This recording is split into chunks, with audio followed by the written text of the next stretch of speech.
Hello, everyone. Welcome, welcome, welcome. My name is Demetra Brown. I am the Senior Director for the DEC Network. I have the honor of leading our Southern Dallas expansion strategy, which includes the Deck at Redbird, a 7,000 square foot co-working and entrepreneurial community. And then I also have the pleasure of leading the Build Collaborative on behalf of the DEC Network, which is a community of business support organizations as well as capital providers working to make a more inclusive economic landscape for small business owners right here in our city. So I am so excited to welcome you all to Survival and Scale. You are joining us for our first session, a part of a three-part session that is going to feature our partners at Obsessed Academy. I have Mr. Evan Stewart joining me here today. He is the founder and chief evangelist for Obsessed Academy. Evan and I connected a few months ago, and Evan was really thoughtful in curating a series and content that would really speak to business owners right where they are right now and helping them prepare for the future. Evan is a renowned speaker, an established small business owner and entrepreneur, and we are so excited to have him here on our platform. So without any further ado, I'm going to pause there and turn it over to Mr. Evan Stewart. Evan? Wonderful. Thank you so much for the wonderful introduction. And gosh, I'm so excited to be here, of course, with you, Demetra, but with everyone here. Thank you, by the way, for taking a little bit of time out of your week and for digging into this great content. It's incredible what the world has happened in small business to see these shifts in the entrepreneurial landscape. And so one of the reasons why this series is going to be so important is because small business, and you've probably felt this too, small business owners, they need not necessarily to have more hustle or grit or work ethic or any of those words. What they need is the tactical strategies to actually increasing revenue, building vested relationships, and expanding the company. And so, Demetra, I'm very glad to be here with you. Thank you so much. And for those of you that are watching, I'm actually able to monitor the chat. So if you have any types of comments or thoughts or considerations, drop it in the chat. This doesn't always have to be a monologue. It can be a bit of a dialogue, but I'm happy to be here. What we're going to be digging into today is this concept of building stability. And it's not a catchphrase. It's not this ideology of, oh, well, we're just going to blow up the business. Well, before things explode for the better, right? Before we get into high profits and expanded relationships and expanded networks and all of those catchphrases, what we need to dig into is the foundation. Because my wife and I have the honor of working with hundreds of companies around the world, and we've built, scaled, and exited a couple of different organizations. Not sure where you're particularly coming from or what industry you're in. Our experiences in real estate, service-based industries like conversations like this, biomedical intellectual property, and software. And so we've played around in some different industries, and yet one thing is interesting is that everyone has a similar problem, regardless of the business and the industry that they're in. It's finding stability in the right ways. And so what we'll be doing here, if you're able to take some notes or take down your thoughts, maybe in another screen or on your phone or something, we're going to be going through 4 key areas of focus. And it's simple in understanding. It's a little more complicated in execution. But what we found is that these 4 areas of focus, when applied to any industry or any individual, have the power to positively shift the direction, the movement, and the momentum of your company. And so coming off of last year, do you feel like maybe you slipped a little bit, or that your footing needed to get caught? That the opportunities that were ahead of you, maybe some of those opportunities vanished. Now, I'm not saying that 2020 was a terrible year for business, because some businesses found that great opportunities came out of really broken times. But in reality, we do know that businesses have to shift. And you've heard these catchphrases, pivot and shift. Some things never change. And these 4 areas of focus are some of the unchanging principles, the unwavering principles that I encourage you to consider and apply back to your work this week. So what we'll be doing here is we're going to be breaking down these 4 key principles, these 4 avenues of where to spend your time, your energy, and your resources, and how to grow your company off of simple fundamentals. And then, of course, we'll be going into a Q&A and a dialogue and dig a little bit deeper. So if you're taking notes, we're going to begin in this order at the top level, and then we'll break them down into the minutia, because if somebody says tactical, you need to know how to execute. I don't necessarily want you to get off this call and be excited and motivated about your business. I want you to be able to execute and earn more money, because we all know that personal development goes out the window when bills come in the door. And you can be the best you all day long, but if you come home to a stack of pink slips, that's going to be a little bit of a problem. So with that being said, let's dig in. The 4 key areas are, in this order: revenue, relationships, awareness, and structure. Revenue, relationships, awareness, and structure. And what this looks like is the proper use of your time, the proper use of your energy and your resources. You see, if we're talking about finding our stability, then what we need to do is have a foundation that actually supports our growth. And in these 4 key areas, revenue, relationships, awareness, and structure is where it all begins. So if you're taking notes, that first of all is in order 1, 2, 3, 4. And second of all, let's go deep. The number one goal of your business needs to be revenue. Write that down.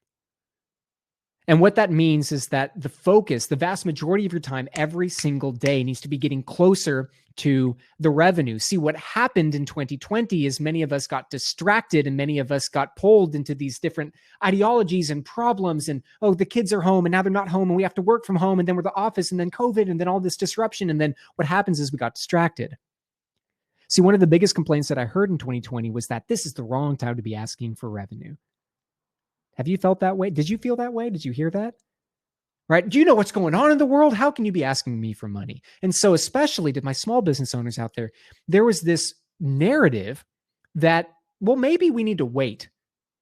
And maybe now is the wrong time to be asking for revenue from our clients. And so the first point that I want us to break down is that the majority of your day, regardless of what's happening in the world, needs to be focused on getting to revenue positive. Revenue positive is a simple description. It is every action you do has to get you closer to the revenue. Every single action that you do. It's getting people off the fence. It's making calls. It's building relationships, which we'll talk about in just a second. But I know this is so simple and almost rudimentary, but the reason why this is vital is because the majority of small business owners and self-employed people, according to a National Association of Realtors study back in 2018, over 63% of time used by self-employed individuals is spent on errands. Can you believe that? It's spent on errands, not on business. Right? The vast majority of time is spent on errands, not on business. It's running to Target instead of running to your customers. And so we need to focus on expanding revenue first. I don't care if you're a nonprofit, right? The DEC is an incredible organization. They need opportunities to provide great systems and opportunities and structures and educations like this. But that comes on the back of revenue and great people and supportive in the community like you. So let's look into a couple of areas to expand and recoup revenue, because the biggest question following that is, okay, now what? I know that I need to focus on revenue. What do I look at? I encourage segmenting your list into 4 areas in revenue. The first is looking at new customers. New customers are people that have never bought. They're people that have never experienced the product or the service that you're offering. The first area is new customers. It's new opportunities. It's prospecting. It's looking for new money. The second is a phrase called churned customers. Now, if you're not in a software industry, the phrase churn may not be something you're familiar with. That's where it's really popular right now. Churn is essentially an individual that was buying and no longer is purchasing. Churn is if you download an app and you're on your phone and you're on a $3.99 a month subscription, and for whatever reason you decide that app is no longer a software that you want to be paying for, and then you stop paying for it. Well, now you're a churned customer to that software. So if there is somebody in your life that has purchased from you in the past but is no longer purchasing from you, that second area of outreach, churned customers, is where you can find revenue. See, if you're thirsty and you're wandering through the desert and you're looking for water, instead of wandering a mile off in the other direction, the first place you go for water is where you found it previously.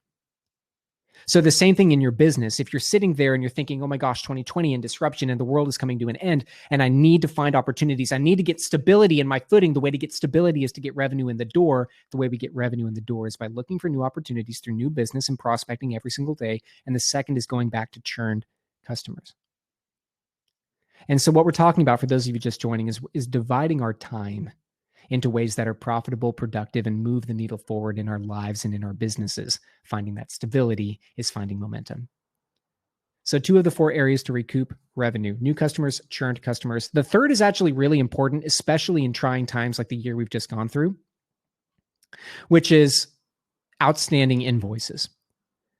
And the reason that I say this is how many of you, by not calling out any names, maybe just drop a yes in the chat. How many of you have experienced somebody saying, I'm ready to go, I am committed, life is good, let's do this. Maybe they even sign a contract if you have a written agreement, and then they never pay. And then they never, ever check out. How many of you have experienced that? I know we have, where you get all the way to the finish line. So the dialogue in 2020 that a lot of small businesses and self-employed individuals, I believe, are still keeping, because we like to be good people and we like to have good relationships with people, is that it's not the time to get our revenue back.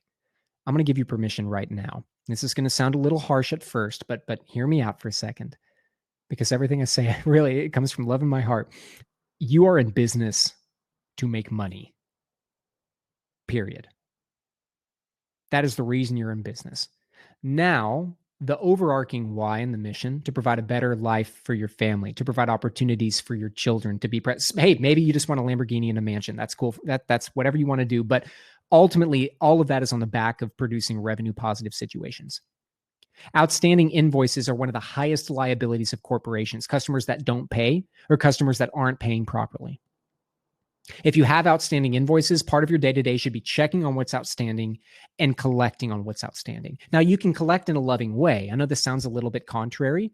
You can collect in a loving way. Jane Doe, I know that it's a complicated time. Let's figure this out together. But if you're not even having the dialogue, you're never going to have the revenue. So we've got new customers, churned customers, outstanding invoices. And then the fourth, which is very, very interesting. Some of you have an ability to offer this, some don't. There are third-party resources which can help, is payment plans and payment structures.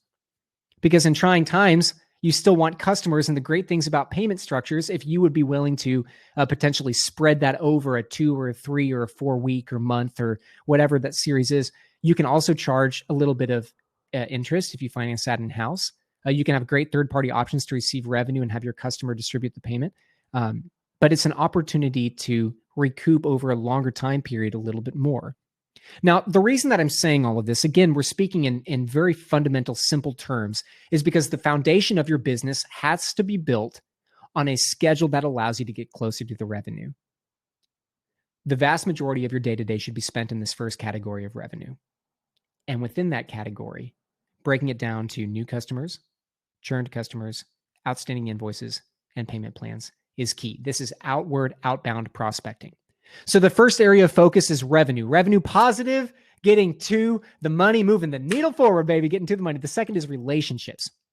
Now, this is something that I personally deeply believe in, and I bet you do too, because a lot of companies do, but very few state it.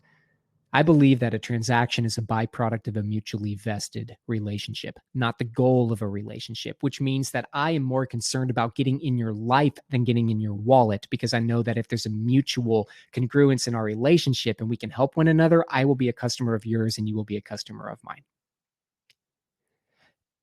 If you're looking at building something sustainable and you're looking at finding your footing, then first turn to the relationships in your database. A transaction is a byproduct of a vested relationship, not the goal of the relationship. So here's a couple of challenges that I encourage you to write down and to think and to ask yourself. First, recognize that everything you do needs to be client value driven. If you cannot clearly and sustainably define how your client's life gets better because they've interacted with you or your product or your service, they cannot either. And this is a challenging statement. You don't have to expose yourself on the chat. You don't have to say, yes, I've done this. No, I haven't done this. This is just between you and your business. But challenge yourself with this. Ask what specifically, not why. Why is too bold and or too general and too overarching. Ask yourself what specifically about my customer's life improves because of our relationship together. What specifically about my customer's life improves because of our relationship together? If you cannot answer that, they cannot either. So I want to talk to my self-employed people for just a second. I want to talk to my insurance agents, my real estate agents, my small business owners. I want to talk to those that own the boutiques. I want to talk to those that own the business that is inherently not unique. I'm not talking to my rocket scientists and heart surgeons and super, super niche, incredibly obscure businesses. I'm talking to those where you know that there's competition in the city. I'm not saying that you're not inherently unique. I'm saying that what you do is not inherently unique. And the reason why we need to recognize that and call it for what it is because the difference between you and your competition is the relationship. So if we're getting back to structure and we're finding our footing and we're finding our stability and we recognize that the majority of our time is built on revenue positive, is built towards getting to the closed deal, getting to the revenue, providing an opportunity for customers to buy, then the second majority of our day needs to be in relationships. And you have to start with that challenge. What specifically about my customer's life improves because of our relationship together? Not that they were broken and they're whole because of our relate. No. It is that we are two grown people that are better because we know each other. Honestly, it's the same question between you and a spouse or a partner, but that's besides the point. This is a business class, not a relationship class. So what specifically about their life improves? Everything that you do needs to be client value driven. And this is key. And the reason that I start with that challenge is because that is the beginning of all your interactions with your customer. And if you can't answer that, we'll go deeper as we get deeper into this series about building and growing and scaling up this organization, even in trying times, whatever you're trying to build, even if your organization is just you and an idea, we'll get into the specifics of how to make that happen in a little bit later in this series. But start with that challenge. What specifically about my customer's life improves because of our relationship together? If you don't know it, define it. And you should really have 2 to 3 points. The third is awareness. So the first area of time is revenue. And these are, again, for those of you that are just joining, thank you, by the way, for joining. These are overarching principles of how to spend your time to where you know that at the very least you've got some stability, because that's really what this is about, is finding our stability. There's a quote I love by a philosopher named Archelius, who's that we do not rise to the level of our expectations, but we fall to the level of our training. Now he was a soldier, so he uses the word training. I use the words habits and environment. We don't rise to the level of our expectations and our hopes and our dreams and our goals and our wishes. No matter how big your why is or any other motivational speaker, whatever they fed you, we don't rise to that level of our excitement. We fall to the level of our habits. We fall to the level of our complacency, which is just a gradual settling to a place of mediocrity. And if you're feeling complacent right now, it's because we don't have a structure that allows you to move forward even when you don't feel like it. And this is the beginning of crafting that structure. I'm not trying to be too bold, but I am trying to speak very clearly, because sometimes what we need more than anything is recognizing that we are experiencing slippage in our life because we are sliding on the disciplines that are moving our business forward. This discipline is where that changes. Begin with revenue, getting to revenue positive. That has to be the number one focus of your day-to-day. I'm sorry, your business will not operate if you don't have revenue. The second is relationships, that a transaction is a byproduct of a mutually vested relationship. Now, remember this, same breath, that you are in business to do business, not to make friends. That is not saying don't be friendly. That is not saying that great relationships might not emerge. Some of my greatest relationships with people came out of great business relationships. But at the end of the day, you are in business to do business. Please give yourself permission to do business first and grab a drink later. The third is awareness. So first, revenue. Second, relationships. Third, awareness. Now, awareness, some people call marketing, but I want to go a little deeper than that.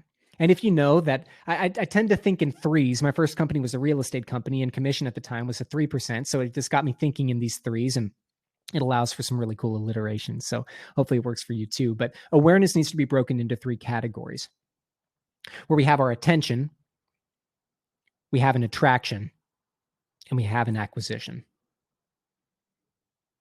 I want to say that again. We have an attention, we have an attraction, and we have an acquisition. And here's what that means. Attention is brand new individuals that have no idea that you exist or what you do. For some of you, this is our first opportunity engaging together. This is attention. Attention are individuals when you see a billboard, right? Coca-Cola literally spends billions of dollars a year, with a B, billions of dollars a year just on awareness. You're not going to drink their brand because you see a billboard, but they're always in the back of your mind. It's a state of omnipresence where they're always positioned there. Now, maybe you don't have billions of dollars to deploy into a marketing campaign. If you do, maybe we should talk. But but at the very least, awareness can be built through your relationships, which can be built through your deals. And we'll see how this flows together here in just a moment. But at the very beginning with attention, it is you need to be diligently putting out content that clearly positively impacts the life of the person that's engaging with it. And you need to be leveraging that content into new relationships. And I'll give you an example of how this works. By the way, drop in the chat, just say me. If you're self-employed and it's just you. Anybody? Legitimately self-employed, where it's just you. And you've got the hustle and the grind and you're doing it, right? If you are a self-employed individual, we talked about how the difference between you and a competition is a relationship. But one of the best things that you can leverage in this awareness category is your mindset and your thought process and who you are as an individual through the awareness piece into the new relationship. I'll give you an example. Let's say that we're on the phone and, hey, nice to talk to you. Yeah, congrats. I'd love to meet you, Jane Doe. Welcome. You go through all the niceties of the conversation. Tell you what, I cannot wait to work with you. But knowing that we haven't worked together, I'm going to shoot you over a couple of things just to give you some insight into how we operate here while you're shopping around. See, what happens is you get the attention. We exist, and not only do we exist, but this is how we move. If you're not producing attention content, right? Blog post, video post, podcast. If you're not producing attention content, you will be losing in the marketplace at some point. The second is attraction. So attention is converting those that are interested into a lead. Now, attraction is leading with that value and maintaining the focus. And that's the big key there is it's such an instant society. Even when you're swiping through on Instagram and Facebook and social media and everything, it's oh, that's cool. How many of you have actually used social media when you're watching a TV in the background, or maybe when you're supposed to be doing work and the computer's open or the Zoom call is open and you're on mute because you don't want to be on that conference call, and right? So we'll pretend, right? We don't necessarily have to call out each other, but the thing is that it's a distracting world, and I would argue even more so as the world leaned deeper into technology and further away from human-to-human connection in 2020. So we have attention, which is I'm going to outwardly expose my brand and our ideologies and our core values and how we move and how we operate and what we believe in our mission and all of that content that can positively and sustainably and clearly impact the life of another individual, right? Because if they can't define how, or if you can't define how, then they can't either. And the second is the attraction, which is maintaining the focus, right? Attention is converting interest into a lead. Attraction is converting a lead into a prospect.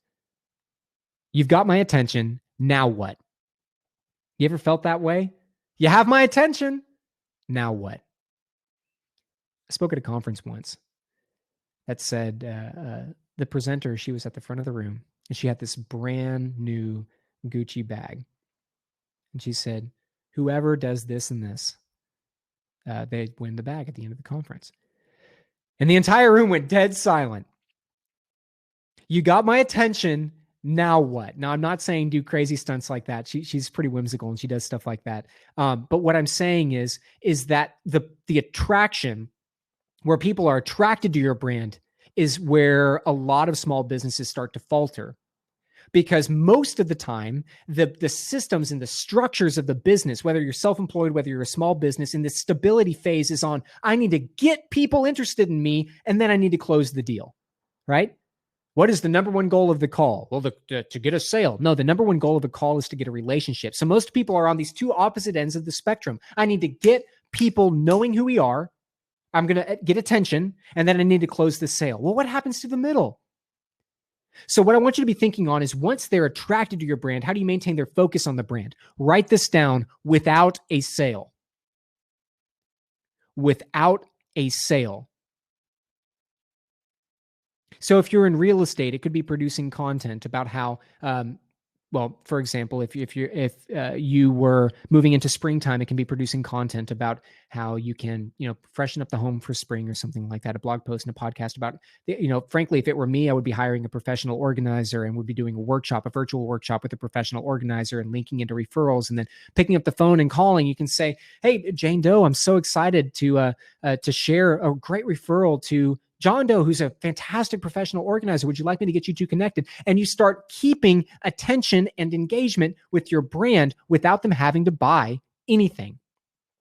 And the reason why this is important is because if you can be thought of as the person for all things surrounding what you do, you will most certainly be thought of as the person when it's time to do the thing that you do professionally, the product or the service. And I'm speaking broad here because we have a really diverse audience of great professionals like yourself. But in reality, think to yourself that applicability. Again, ask yourself and challenge yourself, what specifically about how I present to the marketplace would keep someone's attention for longer than a minute? And if you can't define, your customer can't either. And then the third is acquisition. Acquisition is converting a prospect into a customer. Part of that is just being able to sell. Sales is just having conversations with a motive. That's it. Not, "Oh, I think you need to do this and I need to put," no. Sales is just literally having conversations with a motive. Now that's part of the revenue conversation, but an acquisition is you complete that cycle with a commitment or a purchase or a signed agreement. And the reason why I say this in the attention category, the awareness category, is because if the number one goal of our business is to drive revenue, and the number two is to build vested relationships, and the number three is to drive awareness to your brand, then what happens is one of the best ways that someone can get even more deeply engaged with your brand is through a sale. So pick your favorite brand. Maybe it's Nike. And you love the brand. Maybe you listen to their content, you follow them on social media. At some point, the only way that you can become more aware of their brand and their ideologies and their mission is when you start to live it. And the only way you can live it is when you become a customer and you buy one of their articles of clothing or some shoes or something like that. So that's why that falls under awareness. I know we're getting a little granular, but let's go back to the broad. Number one area, revenue. Number two, relationships. Number three, awareness. And the fourth and the last is structure. The fourth and the last is structure. The reason why this is the last is that you can't build structures for your business unless you have business that breaks your structures. I see people that'll say, "Oh, we've got this new software that can support 10,000 clients." Great. Where's your first 100? Right? So, but something that's important here, and I encourage you to really focus on this for a second. Your business's ability to scale on the back end, the structures, the email, the marketing, the communication, the CRM. If you're just working in spreadsheets, what you're doing inadvertently is you're giving yourself a glass ceiling that you will inevitably hit. Maybe you've heard of that happening. Maybe it's happened to you, but maybe you've heard of that happening where we were on this show, we did this news segment and business blew up and then we couldn't fulfill the orders and we lost customers.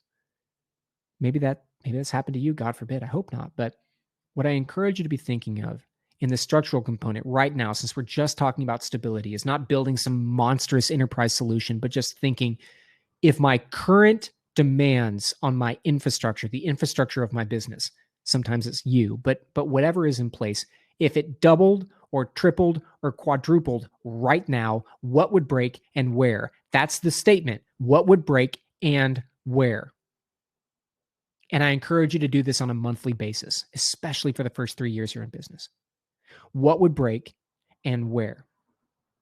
The goal here is for your hand to eventually, not right out of the gate, but to only touch problems that only you can solve.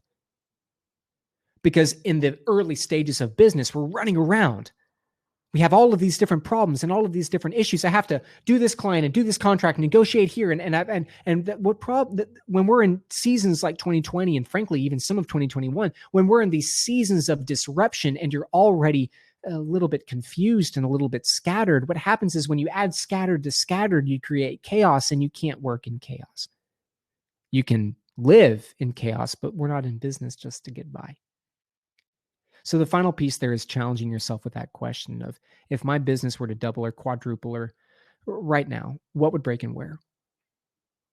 And zooming out and identifying those holes in your structure, those are the systems that you begin to implement. Oh my gosh, I would really need an admin to take care of all of these clients on the support side if my business doubled or tripled or quadrupled. Great. Well, within the next 90 days, you should be preparing financially and preparing mentally to hire an admin, that type of thing.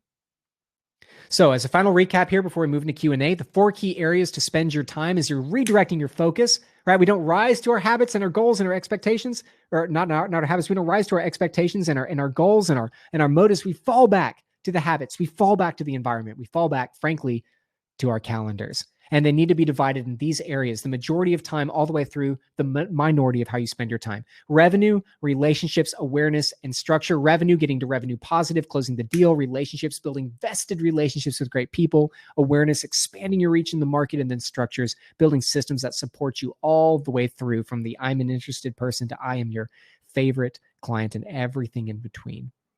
And what I encourage you to do is simply break out your calendar in those big blocks of time. Revenue, relationships, awareness, and structure. And then in that, put your to-do list. And I think you'll find you're significantly more productive. You're significantly more stable. And you'll find your footing in really confusing seasons like the one we just came out of on a larger scale, and scale your business through a COVID or a 2021 or just a chaotic environment. It's still possible, even if it's tough. So what I'd love to do is move into a Q&A session while we're here. One of the benefits of us being here live together is being able to interact. And Demetra, good to see you again.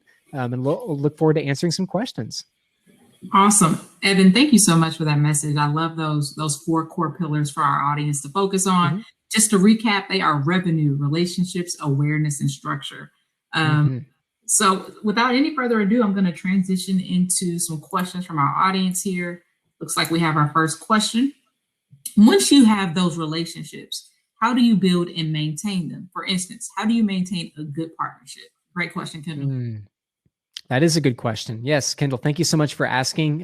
Once you have the relationships, how do you build and maintain them? Well, this is the hard part and the longevity of business. The only thing that's consistent in this world, we can agree, is inconsistency. First and foremost, be disciplined. And I'll talk about what this means. I used to say be consistent, but actually most of us are consistent. We're just consistently not present with the people we care about. We're consistently in front of Netflix. We're consistently not going to the gym. We're consistently drinking too much. We're consistently eating the wrong. Most people are consistent. Be disciplined.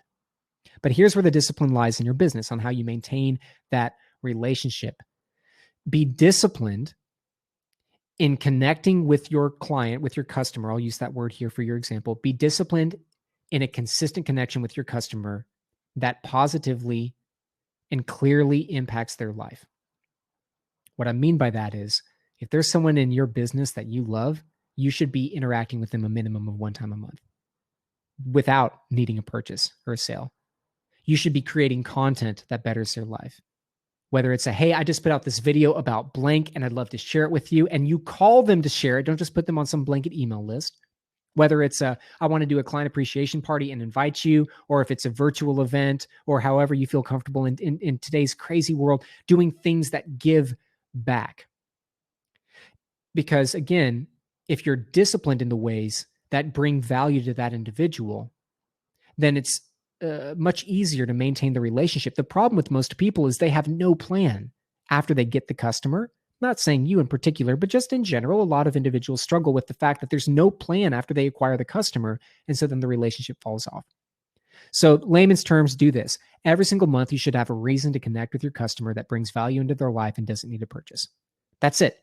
And then connect over that reason. And in a very high level starting point, connect over that reason, and you'll find the relationship is actually, it's built in a really positive manner over that length of time. Thank you, Evan. That was great. We have another question that just came in from Chuck. Chuck said, in today's market, relationship will get you in the door, but we are finding pricing trumps relationship. How do you overcome the Walmart price for Mercedes product mentality? That's a great question, Chuck. That is a great question, Chuck. Thank you for a good and challenging question. That is a mastering objections question. My thought process is this, and I'm going to be very direct here for the purposes of communicating clearly on this call. Some people are trying to be the cheapest and some are trying to be the best. We don't believe in being the cheapest. Period. End of story. Now, with that being said, I don't know your business. I don't know your model. Sometimes the business is sell to the masses and live with the classes, and I'm going to be truly compete on price. But especially for those that are in small business and self-employment statuses, most of the time, the quality is really what you're going after. Please pay a little bit more, and I will give you this extensive quality. What I would recommend for you is conceptually really get down into the anatomy of mastering objections. There's a great book on objections by Jeb Blunt, which is fantastic about objections. And we have some infrastructure on that as well about objections. But understanding the anatomy of where an objection comes from, why it's valid, and why it's applicable to your conversation. And the second part is there's a step in this series of mastering objections called validation. Validation, in short, is bringing the conversation down to 2 points. See, most of the time when someone says, it's all about price, really what they're saying is not it's about price. They're saying, Chuck, you're a great person, but you're indistinguishable from this other person, which means I'm going down to the least common denominator here, which is price. Because on the surface level, you both are great at this industry and you both love what you do and you both take care of your client and you both have the pretty much even playing field as it relates to value. So therefore, the only denominator I can negotiate is price. That's it. So in the validation stage, the question is simply, well, what's more important to you? You can say, well, Chuck, I absolutely understand and respect where you're coming from. I guess my question would be, are you looking for a relationship with someone that can provide this, or are you looking for this? Because at the end of the day, this is all we can provide. Again, my thought on that is some are the cheapest and some are the best. We're not trying to be the cheapest. Which one of those is more important to you? Going with the cheapest option or going with the best? And you can say so. Again, like I said, I'll be direct here. You can present that information without coming across as brash or arrogant or insincere. But at the end of the day, being able to present a proper validation of that mindset is going to push you through those conversations. Because sometimes you're not dealing with, oh, they're cheaper. You're dealing with, well, being candid and direct. Maybe you haven't properly presented a clear enough distinction of value between you and competition. And that could be an opportunity for growth. Now, again, I don't know your situation. Maybe that's the case, maybe not. But I would really go through at least the anatomy of mastering objections. Where do they come from? Why are they voiced? And then comparatively, how you compare against the competition. Is price the only thing that sticks out as a difference between you and Jane Doe or John Doe down the street? Love that. So coming up with that distinction, how does your business stand out from those with that lower price point? You know, Evan, we at the DEC, we're serving businesses at, on different ends of the spectrum as far as age and size. But I'm curious to kind of hear your input on if a business, I started right before the pandemic, right? Maybe I'm a service-based business. I launched, prior to March 2020, but in the beginning of the early stages, the pandemic happens. And so I really haven't had an opportunity to really develop my client base as a service-based business. How would you recommend kind of regaining your footing and developing that revenue if you're kind of behind the 8 ball due to the pandemic? That is a great question. If you're watching this and you have a similar question of, I just started, gosh, we started with almost having a hole in our foot and we tried to go and run a marathon, right? So there's 2 different ways that we can do it. And this is almost so simple, it's overlooked. The first is ask.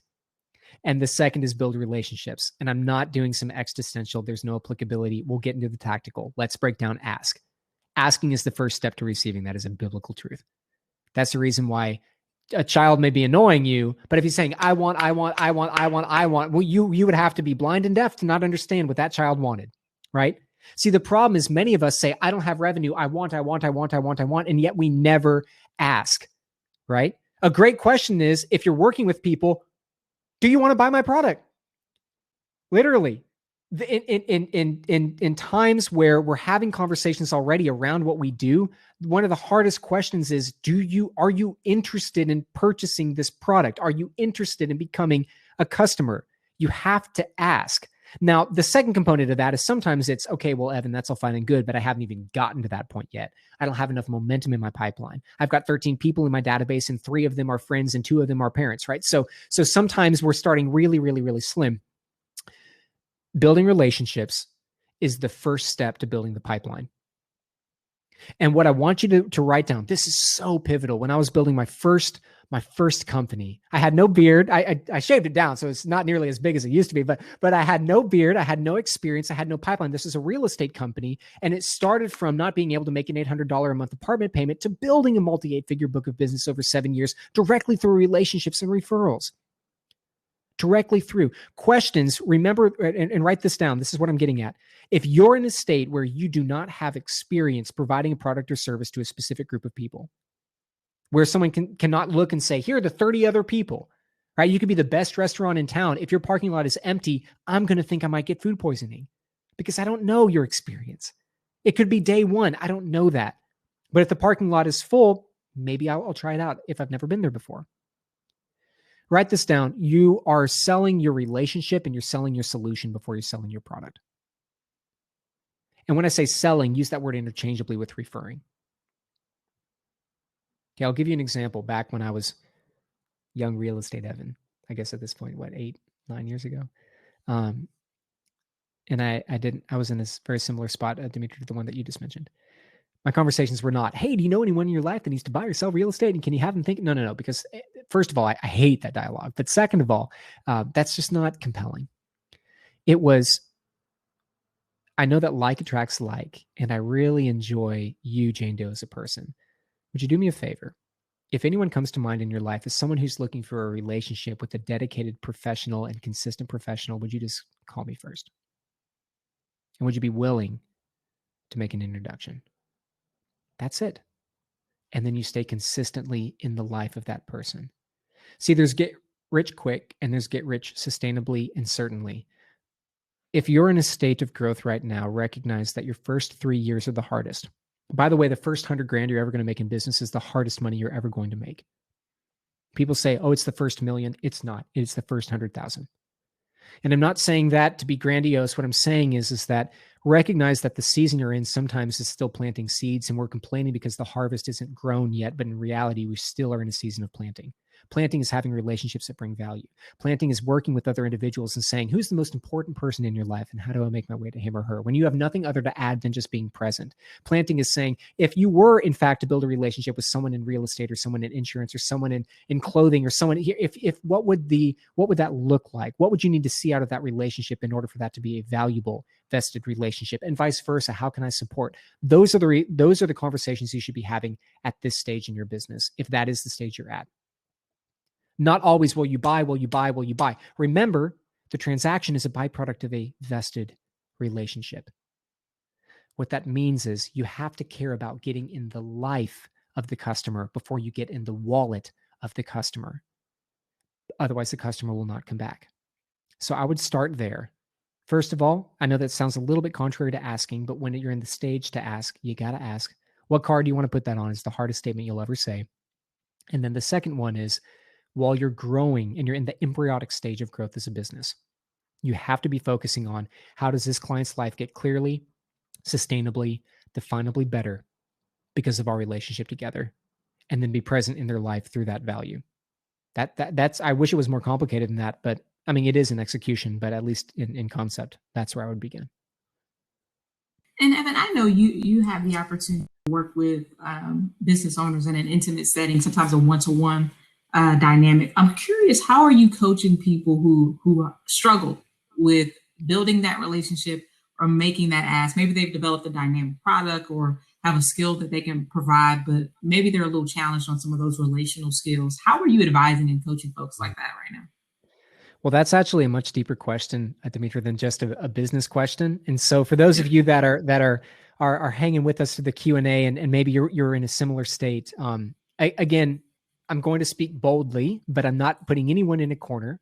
Often what I see is when an individual struggles with having conversations with other people that are relational, it's because they don't have a relationship with themselves. It's because typically what happens is that And you see the same thing even with people that are successful. I'm so insecure that I'm going to project my success so you don't actually see that in reality. I lack confidence and I lack security and I lack depth. And the only thing that I have to cling on to in my life is this Lamborghini. So if you see me as a successful person through what I've accomplished, or if you see me as a successful person or a blank person or whatever title you want to give yourself that mask, then in reality, you're not going to see that I actually have a really hard time connecting with people. In reality, what you're not going to see is that my father never thought I was successful. And so if I present successful to you, then I don't have to face the relationship with my father, which is why when we speak at a table and you talk about this Lamborghini, I have a hard time going into depth other than I think it's cool. And so what I'm saying here is that if you're an individual who struggles with connecting with other people, it's because you don't know potentially, not saying it's a blanket statement, but potentially it's because we struggle with knowing who we are, what that means, why it matters, and then how it's applicable back to our life and our life's work. Right? See, if we believe, so I'll use our company as an example. We work with individuals and other companies. If we believe that you need to live an inspiring, fascinating, motivating life, that you should be inspired, fascinated, and motivated by where you live, where you work, who you live and work with, and how you live and work. And the way that that can be achieved is by helping companies and individuals grow profitably and realize their potential. And that's what I believe as a human being in my core. Well, then when we talk and when we connect, I'm so excited and so passionate that we have something to connect over. But if I don't know who I am and what that means to me and why it matters to my world and how it's applicable to my work, we're going to have a pretty dry conversation. How's the weather? It sucks. Texas froze. Right? I mean, today it's great, but no one wants to talk about that.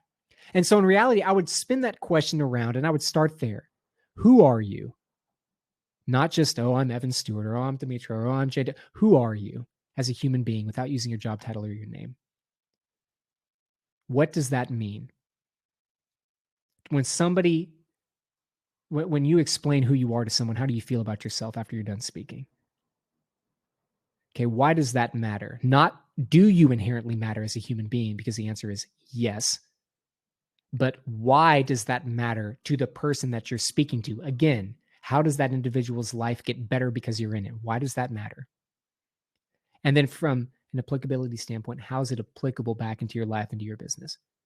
Because if you're going to live a life that's inspiring and fascinating and motivating, that means you have to live your purpose through your work. Because there's a difference between an occupation and a vocation. And too many of us are selling a product instead of building relationships around a mission. So not to get too existential there, but actually across the larger spectrum of people we work with, from a very deep level, I believe that's where it begins. That is a very thought-provoking response. I'm sure a lot of people are definitely chewing on that. Again, if you have questions for Evan, we are using the chat feature to filter those to him. Feel free to drop one in. We'll make sure it gets to him. Evan, this is an interesting time, and we've been talking about, hey, I have my business, we're still functioning. I'm thinking about post-pandemic and how I can continue to thrive. I'm curious, what are your thoughts on an individual who is evaluating whether they should continue with that business given the blows that they've taken in the pandemic? How are you helping folks evaluate their path forward if it's been, extremely rocky, kind of given our current circumstances? Yeah, I mean, that's the question that a lot of people are facing is this what I'm supposed to be doing? Right. And just in general, right. I mean, maybe someone on this call, maybe you, if you've been watching this and you're home and you're thinking, is this in reality what I'm supposed to be doing? I think at some point in time, every business owner faces that. Heck, we still face that in new ventures. And we've been through that season of just waiting many times. My thought process is this: always go to the data over the emotion.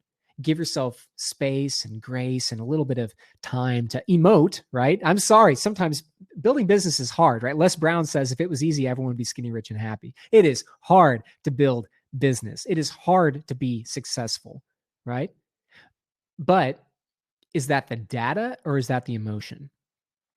So what I mean by that is sometimes the business wasn't built and the data is I have no customers, but you have no customers because you launched maybe a live event or there's this restaurant, this beautiful restaurant in Dallas.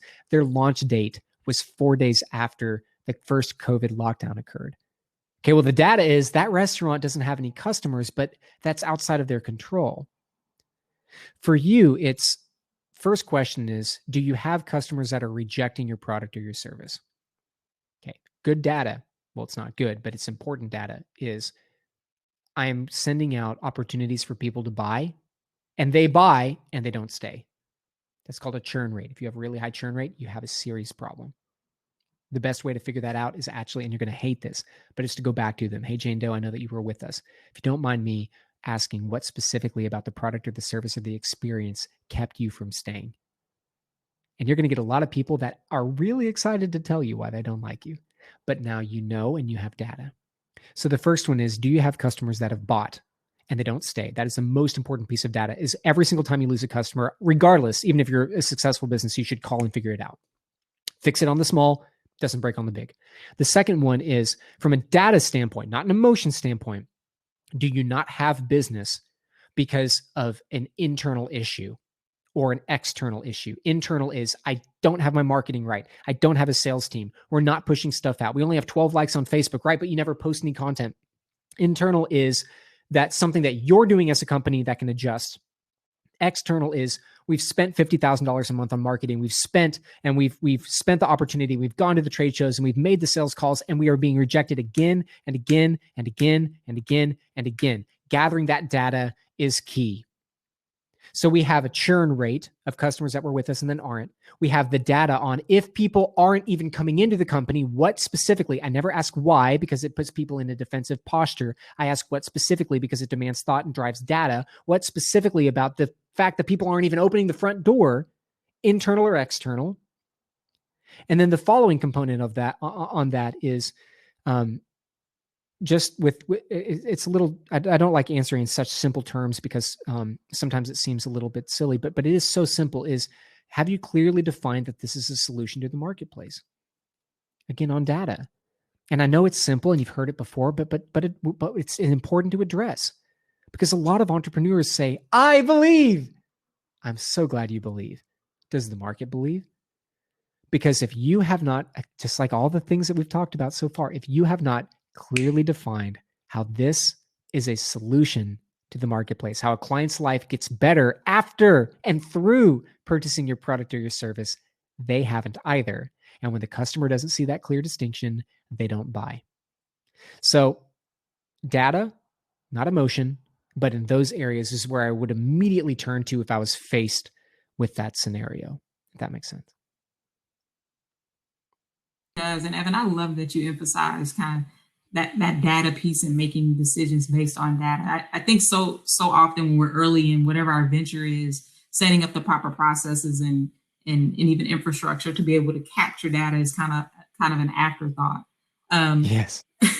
I'm curious, what's the number one resource you are pointing people towards currently in kind of navigating this climate, right? So there's a lot going on. I'm trying to operate my business. I'm busy because I'm trying to keep my business, above water. What resources are you providing or guiding entrepreneurs towards to kind of, continue to educate themselves and equip themselves to make the really tough decisions? Anything stand out in particular? Yeah, that's a great question. So we speak a little tongue in cheek because we provide a lot of those resources ourselves, but we have some internal and some external. So I'll give two recommendations. So if you're an individual and you feel that you're struggling answering some of those questions, struggling building culture, struggling on finding a good database of people and building on those relationships, mastering objections, like you don't know what to do when you walk into a room and someone says, I need to think about it. I need to pray about it. I need to talk to the wife. I'm not interested. It's too expensive. It's too cheap. It's not the right product. It's the wrong time. I'm just browsing, anything like that.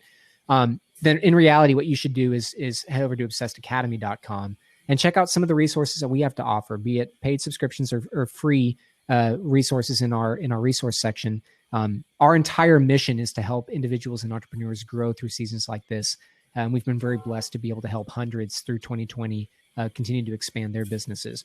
From another section and another factor, something that I very, very, very, very, very much believe in is digging into as much content around one niche as possible. So from another resource section, what I would first recommend is leveraging your social media to define who's still winning in your space, and then doing everything in your power to get close to those people. So I know that's a little bit broad. It's not like, oh, this app or this software, but one of the best things that you can do,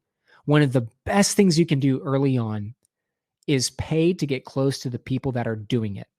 Now, I'm not saying money necessarily, time, energy, and resources. What I'm saying is the biggest leaps and bounds in growth that I had in my first businesses, and even today, helping us navigate, is by getting close to people that have done it, by getting close to people that have worked. Now, if you don't have money, the most powerful conversation you can have is calling up a person in the city and saying, Demetra, I don't have an ability to pay you $5,000 for your coaching this or that. But what I would love to do is define how specifically I can help.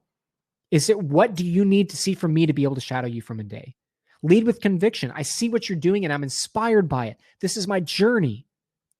And I'd love an opportunity just to be able to sit down with you for 5 minutes, right? I have met with CEOs and business owners in cars and when they're home late and in all sorts of weird times. Somebody jokingly, oh yeah, meet me at 3:30. I'll be there. And what happens is when you stop leading with the, oh, we're trying to build this business and change the world, and you start leading with the, I'm a human being that has really looked up to what you're doing, and I would love an opportunity to speak about that. Or if you have money, one of the best things you can do is pay it. One something I did early on with a very successful individual is called him up, had the same conversation. No, I'm not interested. And you're going to hear a lot of that. Called him back. I said, okay, here's what I'm going to do. I'm going to wire a certain amount of money for your time. And just to show you that I'm serious, and sometimes you can do this when you have resources. All of my money, 90% of my income for the first 5 years of my business went back into crazy stuff like this. I made $15,000 a year for a long time before the business started really supporting significant increases. And part of that, as far as what I paid myself, because the vast majority of that income went into other experiences. So tell you what, you tell me if you're interested in about 10 minutes. All I need is just send me over to your accounting department. Okay, sure, send you over. Wire a certain amount of money, send me back to that person. Sent me back. Okay, so go ahead and check the account. So this is all I'm asking for 30 minutes of your time. My question is are you willing to be worth this much an hour for just a simple conversation? Not a loaded question. Because if not, I just need you to send the money back. And we sat down. The principle here is this: use what people pay attention to demand their attention. I'm going to say that again. Use what someone pays attention to demand their attention. And so from a resource standpoint, I know we started talking about resources and I kind of incognito plugged some of the things that we do at Obsessed Academy and the Obsessed Conference. But in reality, whatever it is, use what someone pays attention to demand their attention. And the best resource that you can use right now is understanding where people are focusing their attention. And then using that, be it their business, be it their income, be it an opportunity to do X, Y, and Z, use that to open the door of conversation. I see that you're really interested in this charity, Jane Doe. We just gave a donation in your name to the charity for an opportunity to speak with you. It's okay if you don't want to speak, by the way. But you talk about things that grab attention real quick, get a little bit obscure, and I promise you'll make significant strides. I love that. That is such a use what people pay attention to demand their attention. So that is wonderful. We're almost at the end of our time. We have a couple of minutes to close out here. Evan, I would love to kind of give it back to you. See what your closing thoughts are. Again, this is a 3-part series. This is session 1 here on stability. We will make this video available to those of you that tuned in. But any closing remarks for you, Evan, as we get ready to sign off? And also, how can people get in contact with you? For sure. Absolutely. Two thoughts in general. The first one is recognize, like I mentioned earlier, but this is important. So often we get excited about the season of harvest, but in reality, we're still in a season of preparation. There's a saying which I love, which is that you can be called before you're competent. And oftentimes what happens is the season in which we're building competency looks nothing like the season or the environment that we're being called to. And along that journey is when we get frustrated. And so if you're in that season right now and things are frustrating, typically it takes 3 times as long and 3 times as much money. And so you think, I was going to be there in 3 years. You'll probably be there in 7 or 9. I'm not trying to put a damper on anyone's dreams, but that was something that really helped me along when those first couple of years, and I'm earning nothing and I'm working 100 hours a week for 15 grand. and it's like, oh my goodness, what did I walk away from? So if you're feeling that way, deep breaths, you can be called before you're competent. You're in a season of building, a season of preparation. And the best thing that you can do is start to apply some of these habits that have been proven to withstand the test of time. Revenue, relationships, awareness, and structure are widely applicable. From a connection standpoint, if you significantly believe that your business can do more and be more, and you believe that you just need a little bit of guidance and momentum in order to get there, I encourage you to do one of two things. Join us at Obsessed Academy. That's where you can find us, obsessedacademy.com. We have some great platforms and programs for entrepreneurs like yourself to get into some of the basics and the fundamentals.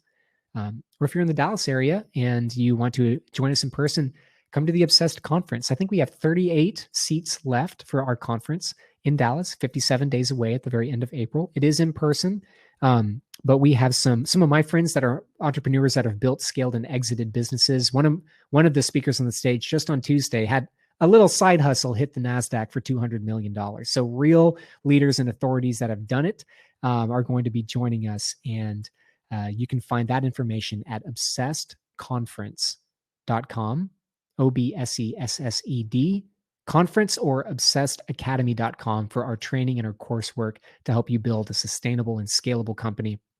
Later on in the series, we're going to be talking about growing this organization that you're building, this idea that you're building, talking about how to define a great culture, identify great people internally in your team, turn your best customers into advocates. And then finally, from the final series is taking this momentum and what do we do from here? How do you go from the best worker to the best executive? How do you become an executive? How do you expand the organization and ultimately build a business that doesn't have to have you at the driver's seat in order for it to run? So stick through the rest of 2021 for yourself, with us here at the DEC, and with your great community. And we'll be meeting again a couple of times to talk about taking this idea and this ideology and this momentum that you have now, and in a sustainable manner, turning it into something that's truly rewarding. So thank you for spending some time with us here this evening. And Demetra, always glad to be a part of this. Thank you so much, Evan, for joining us. Thank you to our audience. Thank you for your great questions. And please come back and join us for session 2 on growth. We'll be sending out more information about how you can log in and register for that. Everyone have a good night. Thank you.